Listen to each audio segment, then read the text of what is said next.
Yang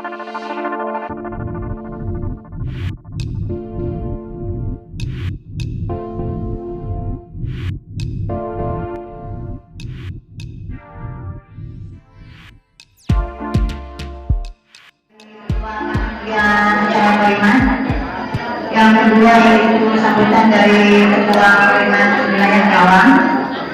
Yang ketiga yaitu sambutan dari Perwakilan Wilayah Karawang. Yang keempat, acara ini yang terima tanya jawab. Dan yang keenam untuk peserta didik. Baiklah, marilah kita masuk ke acara kedua yaitu bacaan ayat suci Al-Quran yang akan dibawakan oleh Ibu Eti Rohiti dan sayur jawabannya dari Ibu Medan. Waktu yang tepat kami persilakan.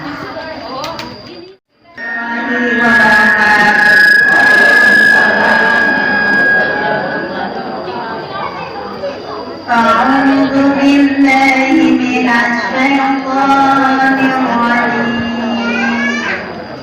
Bismillahirrahmanirrahim.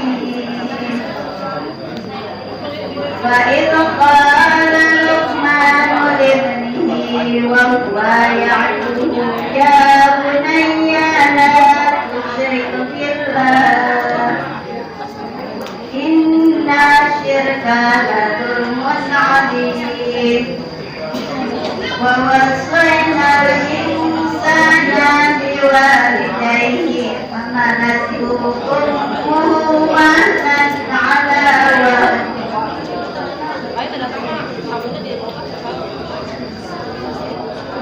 wahnin 'ala wahnin wa fisaluhu fi 'amaini an ishkur li wa liwalidayhi ilayya al-masir.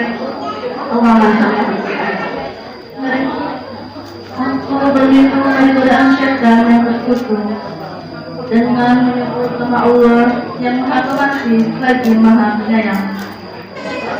Dan ingatlah ketika Luqman berkata kepada anaknya ketika dia memberi pelajaran kepadanya, wahai anakku, janganlah engkau menyekutukan Allah. Sesungguhnya menyekutukan Allah adalah benar-benar kezaliman yang besar.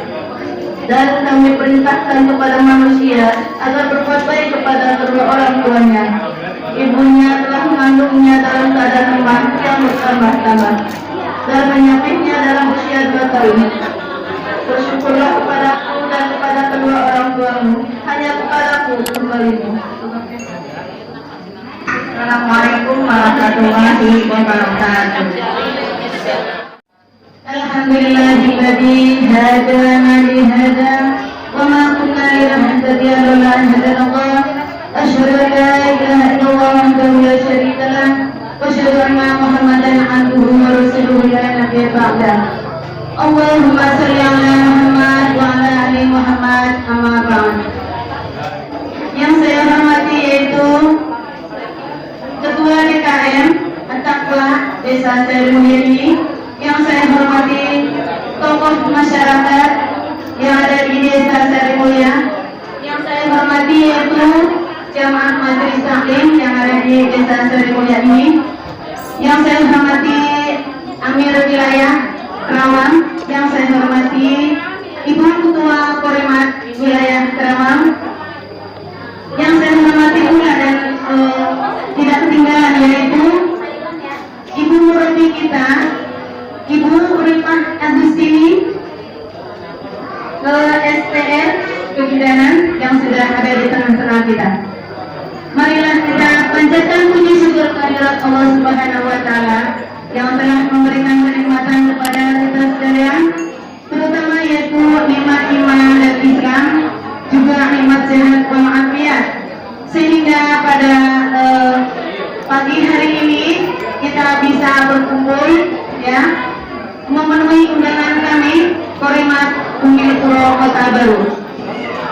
Alhamdulillah yang dirahmati Allah Subhanahu wa Ta'ala. Saya akan berterima kasih yang pertama yaitu kepada DKM Musyawarah Taqwa yang telah menyediakan tempat, ya, untuk acara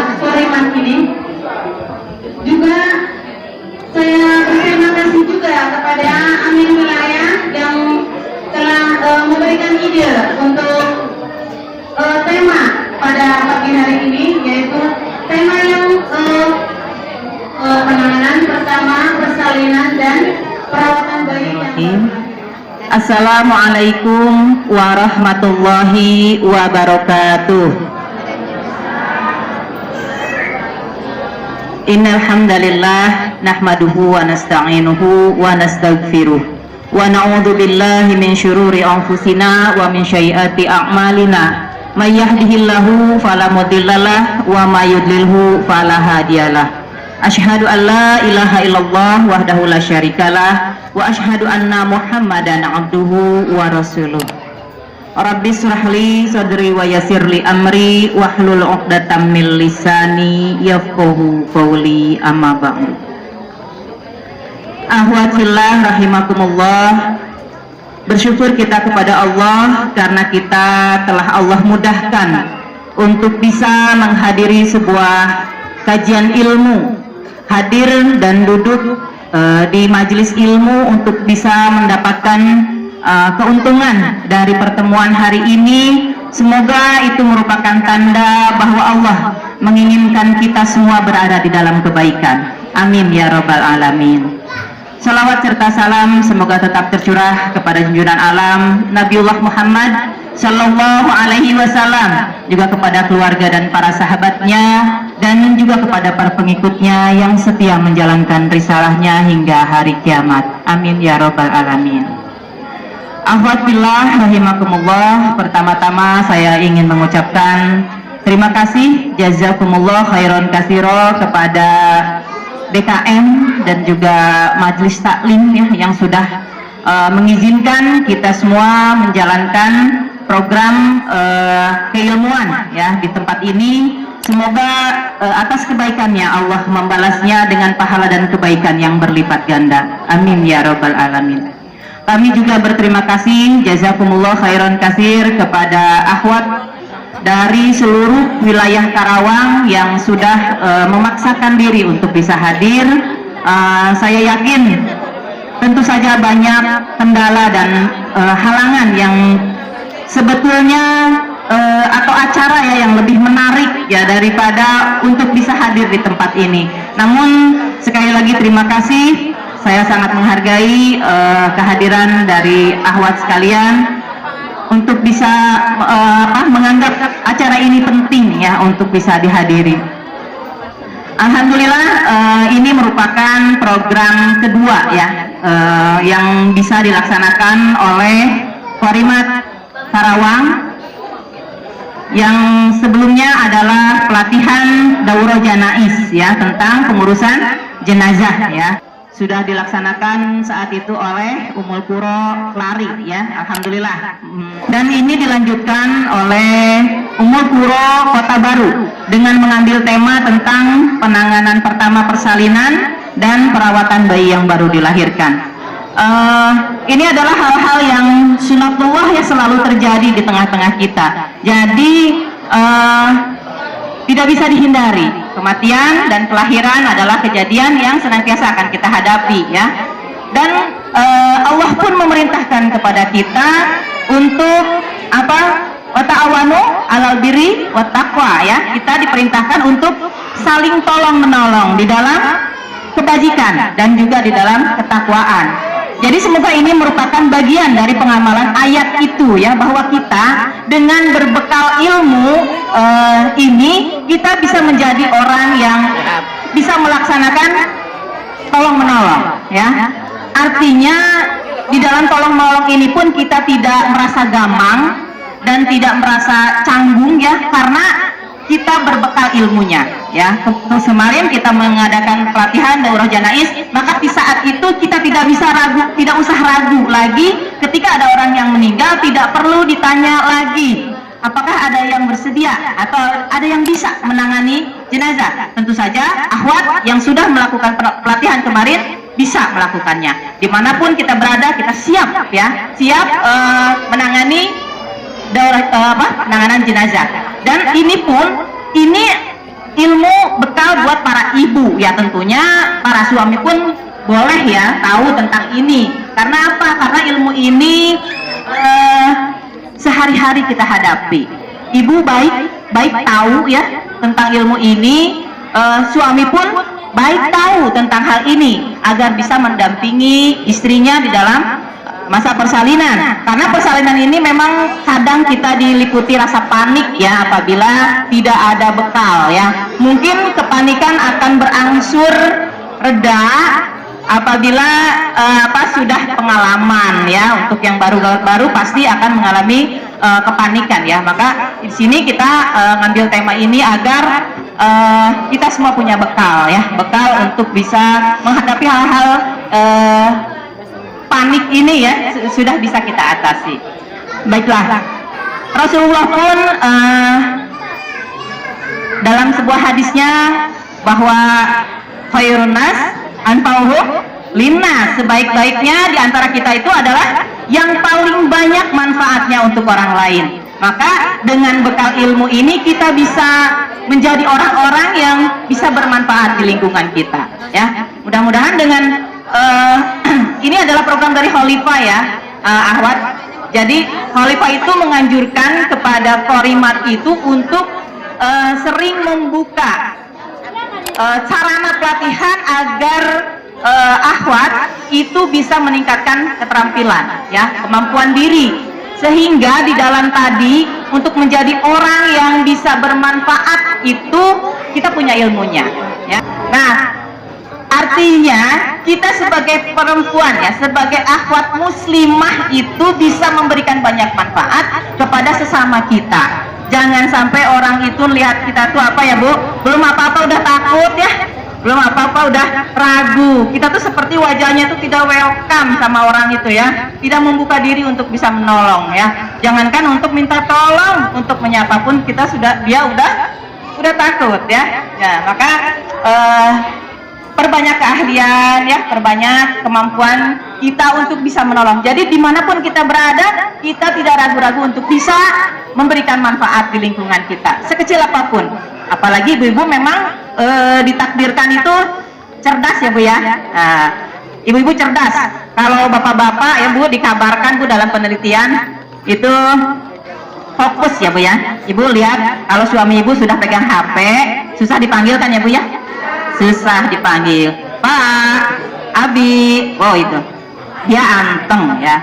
Ketika kita sudah naik, sudah marah ya, dipanggil tidak bisa nengok, kita kan marah. Wah, akhirnya suara kita semakin tinggi, Abi gitu kan. Baru kenapa istri saya kalau manggil suka melotot suka teriak, padahal itu sudah panggilan yang kelima karena yang ke-1 dan ke-2 tidak terdengar ya, fokus. Tapi ibu-ibu itu memang ditakdirkan oleh Allah melebar pandangannya. Kita bisa melaksanakan banyak pekerjaan dalam satu waktu. Betul tidak Bu? Ya, sambil goreng tahu Bu, ibu bisa sambil apa? Nyalakan cuci ya, cucian, mesin cuci. Ini tangan bisa sambil nyapu. Betul tidak? Ya, ada WA kita masih sempat buka, ya kan? Oh, ibu-ibu memang cerdas tuh. Memang begitu ibu-ibu, pasti itu di sela-sela itu masih bisa nyuapin anak. Nah, ibu-ibu memang cerdas ya. Itu tidak bisa Bu, tidak bisa dilaksanakan oleh bapak-bapak. Bapak-bapak Bu dititipin anak 1 jam itu udah pegel Bu, minta istirahatnya tidur 2 jam. Ibu-ibu ada yang tidur siang 2 jam? Nggak bisa ya Bu, 10 menit sudah nikmat ya Bu ya. Nah, padahal pekerjaan kita sangat banyak. Maka selain daripada keahlian kodrat ya, itu kalau itu kodrat ya Bu ya, keahliannya kodrat,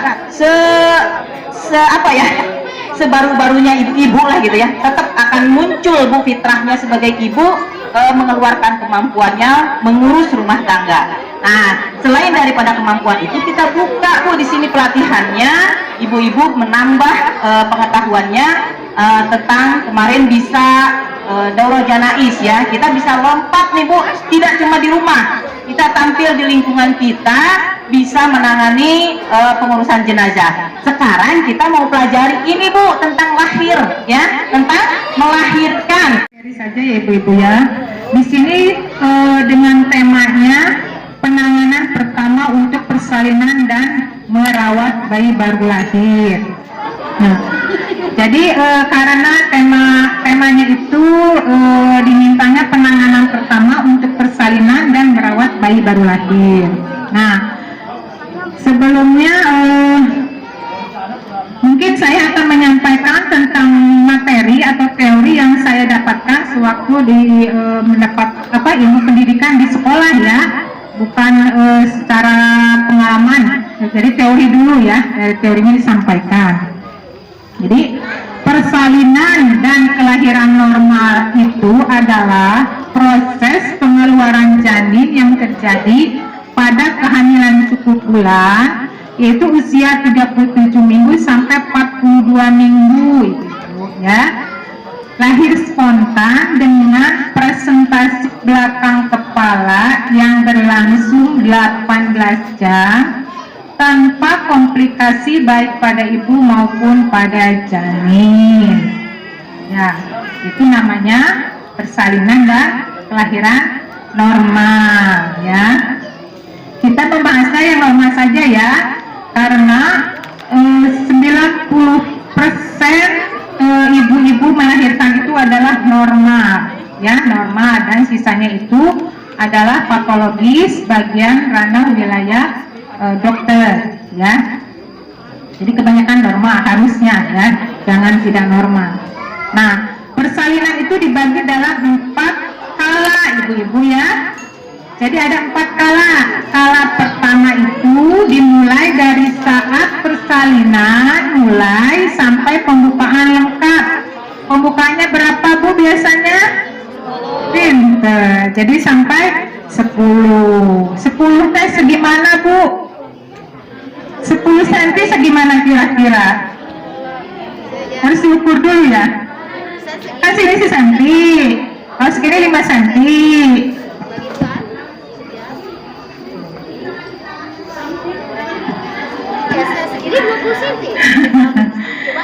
Ya. Jadi pembukaan lengkap itu 10 cm.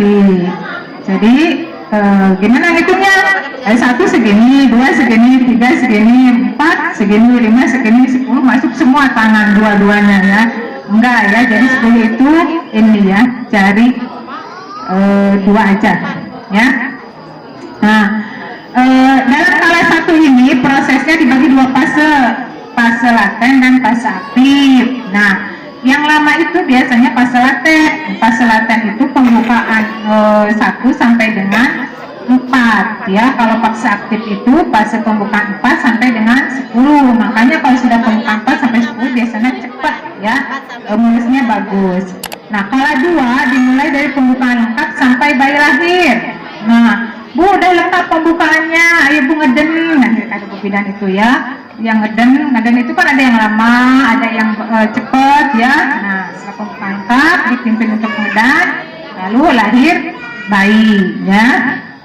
Kala 3 dimulai lahir sampai lahirnya plasenta ya. Jadi kala 3 itu pas bayi lahir sampai dengan pengeluaran uri ya, kala uri atau plasenta atau bali ya. Nah, kala 4 dimulai dari saat lahirnya plasenta sampai 2 jam pertama postpartum atau 2 jam setelah melahirkan.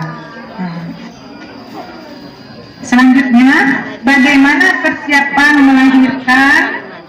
Pertama, apa sih yang harus disiapkan pada saat melahirkan atau bersalin itu?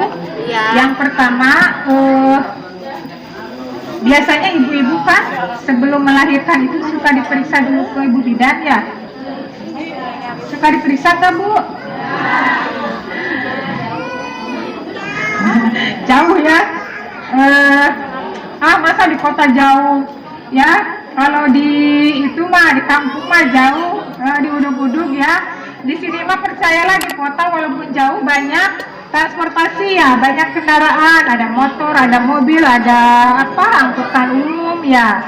Jadi kalau memang misalkan niat mau diperiksa ya periksa aja. Ya biasanya awal kehamilan ya, si ibu merasa telat head, terus ada gejala, misalkan mual-mual, biasanya langsung diperiksakan ke bidan. Nanti bidan itu suka menanyakan, Bu, HPHT-nya tanggal berapa? Hari pertama, hari terakhirnya. Nah, baru dihitung. Nanti ditanya HPHT, terus biasanya bidan menghitung tanggal perkiraan persalinan. Misalkan tanggal perkiraan persalinannya tanggal 15 Desember 2000. 15 mas sudah ya, sudah terlewat. Tanggal berapa sekarang teh? Tanggal 20. Misalkan tanggal 20 Desember 2021 perkiraan lah. Nah, ibu-ibu itu harus menyiapkan untuk melahirkan, ya. Jadi tanyakan kepada bidan tanggal perkiraan persalinannya. Ibu-ibu harus bahwa saya itu perkiraan melahirkan itu tanggal 20 Desember misalkan. Nah, dari taksiran persalinan itu bisa maju, bisa mundur, ya.